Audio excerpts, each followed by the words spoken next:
You are being lied to. Not by a politician, not by a pundit, but by the relentless, crushing arithmetic of the global financial system.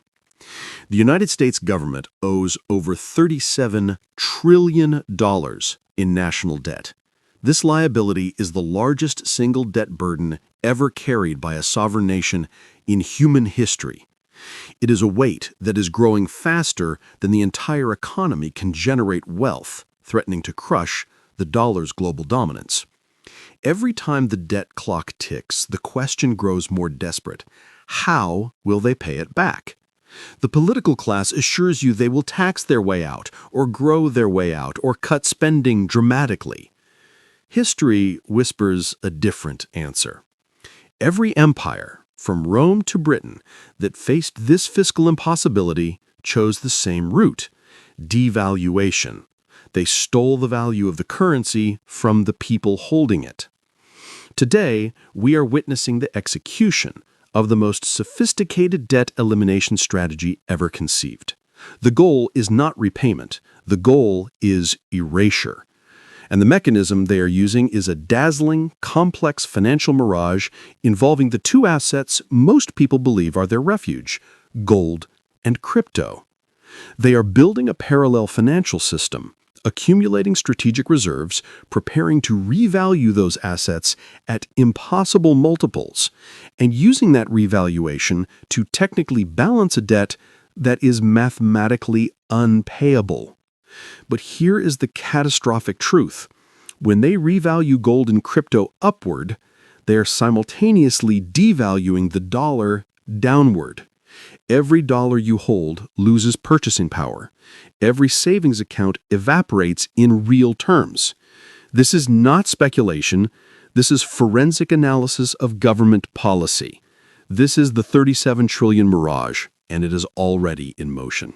Let us begin with the foundation of the crisis, the impossible arithmetic of U.S. national debt.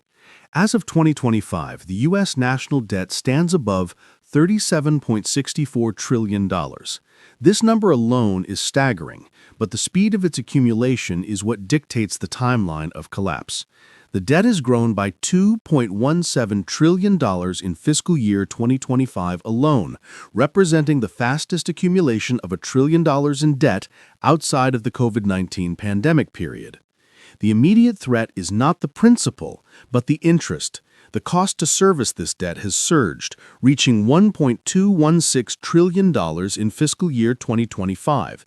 This interest cost is now one of the largest non-discretionary expenditures, constituting 17% of total federal spending. Soon, interest payments could exceed all discretionary spending combined, crowding out defense, education, and infrastructure. Running a household where credit card interest costs more than rent, food, and transportation is survival mode. The U.S. government is in survival mode. The politicians and the pundits repeat the same lies of previous collapsing empires. They argue we can fix it through growth, cuts, or taxes. 1. Cannot cut spending. Cutting spending enough to cover a $1.78 trillion annual deficit, FY 2025 structural deficit, would require slashing politically untouchable entitlement programs or military budgets. This is politically suicidal. 2. Cannot tax out. Raising taxes enough to cover the shortfall while the debt ratio is already 132% of GDP, the highest level since World War II, would crush the economy and spark widespread revolt. France learned this lesson before its revolution. 3. Cannot grow out. The debt is growing faster than the economy. Debt saturation, when new borrowing produces less real wealth, is the endgame every empire reaches. The system functions structurally like a pyramid scheme, where stability depends on infinite new borrowing and new participants. This growth mandate is mathematically unsustainable. There is only one option left, an option used by Rome when its silver ran out, by France when its assignats failed, and by Weimar Germany when war debts crushed the currency. That option is devaluation. Devaluation is the act of shrinking the real value of the debt through currency erosion. This must be done without triggering an explicit market default, which would collapse the global system anchored by U.S. Treasuries. The government needs a sophisticated method, something that looks legitimate, something that looks like smart policy, something that doesn't look like theft. They need a mechanism to create instant, substantial, non-tax revenue and accounting wealth that technically offsets the debt while simultaneously transferring the cost onto the dollar holder. This brings us to the playbook written by President Roosevelt in 1933. The U.S. government is not inventing this strategy. They are executing a modernized version of a historically proven playbook. In 1933, America was drowning in debt, with a debt-to-GDP ratio of about 40%. The economy was collapsing, and banks were failing. President Franklin D. Roosevelt and his advisors needed a massive fiscal reset. They chose to eliminate debt by seizing gold. The execution. Number 1. The confiscation. Roosevelt issued Executive Order 6102. This made it illegal for American citizens to own gold, except for small exceptions like jewelry. Americans were forced to turn in their gold to the Federal Reserve. They complied because in the middle of a systemic crisis, people wanted stability and believed the government promise of a greater good. Number 2, the revaluation. At the time, gold was officially priced at $20.67 per ounce, a price fixed since 1879. After the gold was collected, the government unilaterally revalued the price to $35 per ounce. This was a massive, sudden 69% increase in the official price of gold. The result, the government's gold reserves, acquired cheaply, jumped from $4 billion to $6.8 billion. They created $2.8 billion value out of thin air just by changing the accounting price. This sudden influx of paper wealth allowed the government to fund the New Deal and inject liquidity into the economy. The cost of the heist. The cost was not borne by the government. It was borne by every American who held a dollar. Before the revaluation, the government's debt was 40% of GDP. After the revaluation and the inflation it caused, the real debt burden fell to 25% of GDP within 5 years. They effectively erased 15 percentage points of debt burden. American citizens who turned in their gold at $20.67 watched it get instantly revalued to $35. Their dollars were now worth less relative to gold. The resulting inflation over the next decade meant that Americans holding dollars lost 40% of their purchasing power. The government transferred wealth from dollar holders to debt elimination. This was the legalized theft that funded stability. This historical precedent proves that the U.S. government has the legal authority and the political will to unilaterally redefine the value of reserve assets to solve a debt crisis. The current strategy involves replacing the 1933 playbook's target, gold, with a new, highly volatile, and symbolically powerful asset, Bitcoin. The public narrative for accumulating crypto is about technological leadership and protecting American innovation. The real reason is that Bitcoin is a scarce asset that can be quietly accumulated and then grossly revalued to generate massive accounting wealth. The Strategic Bitcoin Reserve. On January 23, 2025, President Trump signed an executive order establishing a Strategic Bitcoin Reserve. This reserve is directed to acquire and hold Bitcoin as a strategic asset, similar to the Strategic Petroleum Reserve. The current holdings are approximately 210,000 Bitcoin, primarily seized from criminal enterprises. The proposed target in Congress is to acquire 1 million Bitcoin over 5 years. At current high prices, around $100,000 per coin, this reserve would be worth roughly $21 billion. This is not enough to matter against $37 trillion in debt. Therefore, the strategy must be revaluation. The government is not buying Bitcoin at market prices. That would spike the price and cost too much. They are acquiring it quietly through seizures from criminal investigations, accepting it as fines and penalties from crypto companies, and potentially mining it using government-owned energy infrastructure. This accumulation is designed to be unnoticed by the market. The $1 million revaluation plan. The timeline suggests that by 2027, the government announces the strategic Bitcoin reserve is operational. They then execute the ultimate step, repeating the 1934 gold revaluation. They announce that for purposes of the U.S. balance sheet, Bitcoin will be valued at $1 million per coin. This is a 10x revaluation overnight from the current $100,000 market price. The financial illusion. Their 1 million Bitcoin, acquired for roughly $120 billion, is now worth $1 trillion on the government balance sheet. They've created $880 billion in value out of thin air just by changing the accounting price. The market consequence. Once the U.S. government, the largest holder, declares Bitcoin is worth $1 million, the market follows. The full faith and credit of the United States sets the floor. Bitcoin surges not to $1 million overnight, but to 300,000, 500,000, and 800,000 over the next year. The hidden cost? As Bitcoin rises toward $1 million, the dollar is collapsing. The revaluation of Bitcoin upward is the devaluation of the dollar downward. The critical analytical flaw, the Mirage exposed. The theory, while politically viable, runs into a mathematical wall. Quantitative academic research has conclusively demonstrated a decisive mismatch between the $37 trillion debt and the practical capacity of cryptocurrency markets. The global cryptocurrency market is far too small and lacks the necessary depth and liquidity to absorb a multi-trillion-dollar sovereign liability conversion. Crypto only provides a marginal offset. If the government attempted to force bondholders to accept conversion into a new digital asset, it would be viewed as an explicit and catastrophic sovereign default, instantly destroying all remaining confidence in U.S. debt obligations. The real strategic value of the Bitcoin reserve is not to pay off debt, but to prepare for a post-dollar world.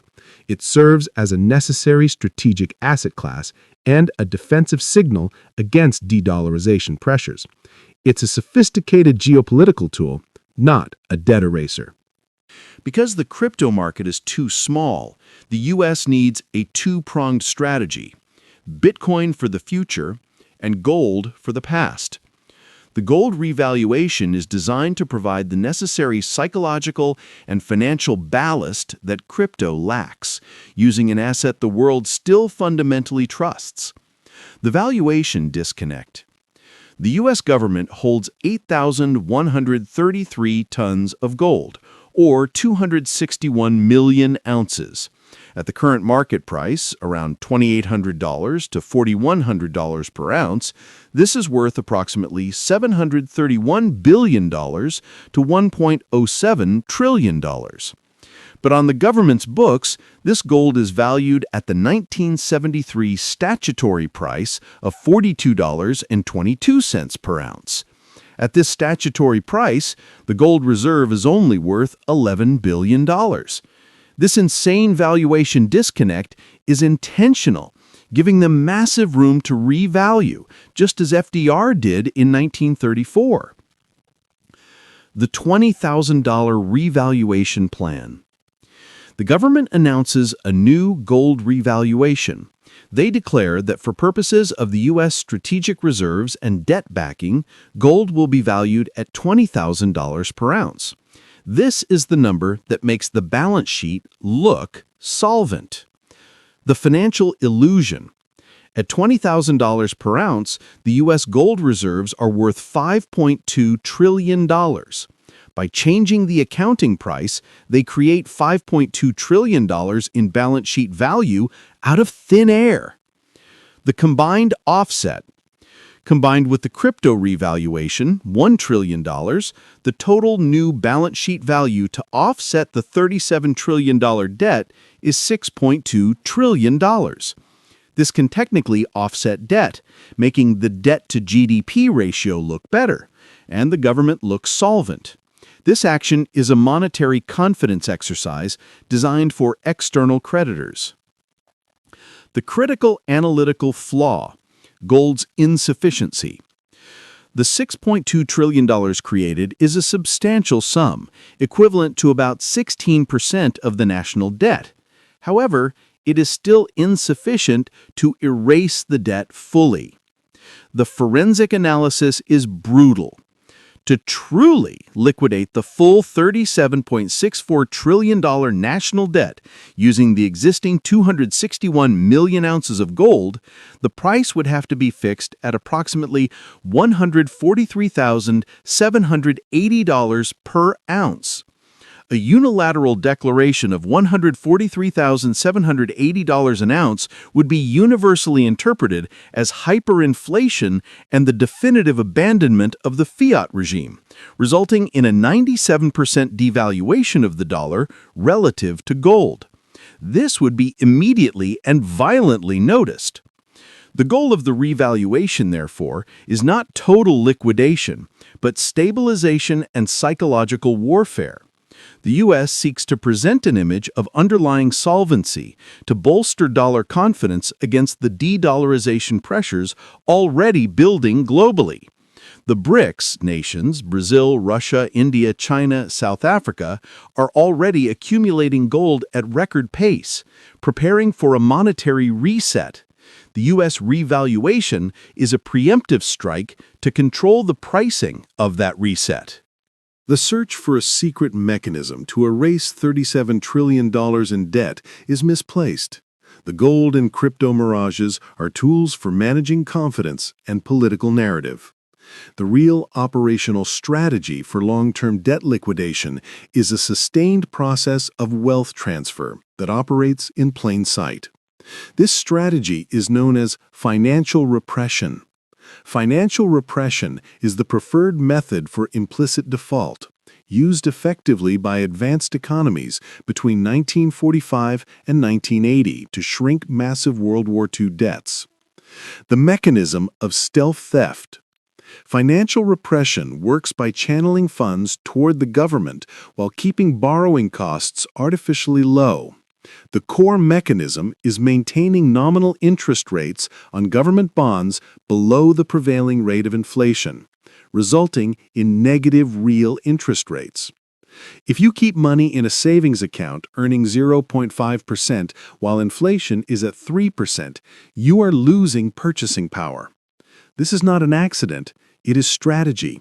You are being punished for prudence and pushed to become a forced speculator in stocks, crypto, or real estate just to keep up. This process liquidates debt without you noticing. The creditor loses. Your $100,000 in savings, held in paper or low-yield bonds, loses real value over time. The bondholder, often you through a pension fund, is repaid in full nominally, but the purchasing power of that repayment is severely reduced. The debtor wins.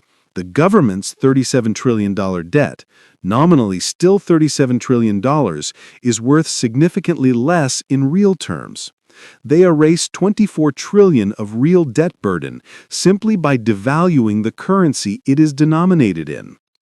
This process is a slow, invisible tax that transfers wealth from the private sector, savers, workers, to the public sector, the debtor government. The pain is spread slowly and invisibly across millions of ordinary people. The CBDC nexus, the final layer of control. The rise of central bank digital currencies, CBDCs, represents the next step in this evolution. CBDCs offer efficiency, but also give authorities unprecedented control. With programmable money, they could enforce financial repression instantly. Imagine money that expires if not spent, forcing consumption, or the government instantly deducting a wealth tax or a negative interest rate directly from your digital wallet. This merges the debt trap with a digital surveillance grid, the architecture of inescapability. The pieces of the debt elimination strategy are moving into place now, following a clear timeline. 2025, accumulation phase. The U.S. government quietly acquires Bitcoin through seizures and strategic purchases. The gold narrative builds, with experts publicly discussing the historical precedent of revaluation. This is the window for positioning. 2026, crisis phase. The debt ceiling fight becomes severe, and the bond market shows stress. The volatility spikes. The crisis creates the political justification for extraordinary measures such as gold and crypto revaluation that would be impossible in normal times. 2027, revaluation phase and collapse. The government executes the reset. Bitcoin is revalued to $1 million and gold is revalued to $20,000. This is sold as restoring confidence and returning to sound money. In reality, the dollar collapses, losing 70% of its purchasing power. Inflation explodes, potentially hitting 30% to 50% in the first year. The economy enters a phase of stagflation. High inflation, low growth. The winners and losers. This is a massive wealth transfer, legally sanctioned by the state. Winners: the U.S. government, debt burden erased.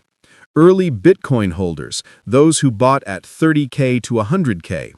Early gold holders, those who bought below $3,000. Foreign governments, China, Russia, with massive gold stockpiles, see their assets revalued. The wealthy, whose assets, real estate, stocks, inflate nominally. The losers, the middle class, savings evaporate. Bondholders and pension funds repaid in devalued dollars. Workers and renters cannot keep up with real inflation. The survival strategy? The final irony is that the government's structural failure validates the assets they are now attempting to co-opt. Survival depends on recognizing the pattern and positioning against the inevitable devaluation. 1. Gold, the 5,000-year proven store of value. It preserves purchasing power through the reset. 2. Bitcoin, the digital gold. More volatile, but the upside is larger if the government indeed forces its revaluation. 3. Real assets, productive property, farmland, and businesses that generate income. These assets inflate in nominal value, preserving real wealth. 4. Knowledge. Understanding that debt is the foundation. Financial freedom is not the absence of debt, but the mastery of the system designed to keep you indebted. The government won't call this money printing, they will call it strategic reserve revaluation. They won't call it currency debasement, they will call it gold-backed dollar restoration. They won't call it theft, they will call it necessary policy to preserve American financial strength. But the outcome for the dollar holder is identical. The choice is yours. Be crushed by the collateral damage or position yourself now while the architecture of escape is still viable. This is not a conspiracy. This is policy, visible policy. You just have to look. The debt clock is ticking, and the historical blueprint confirms the endgame. The time to prepare is now.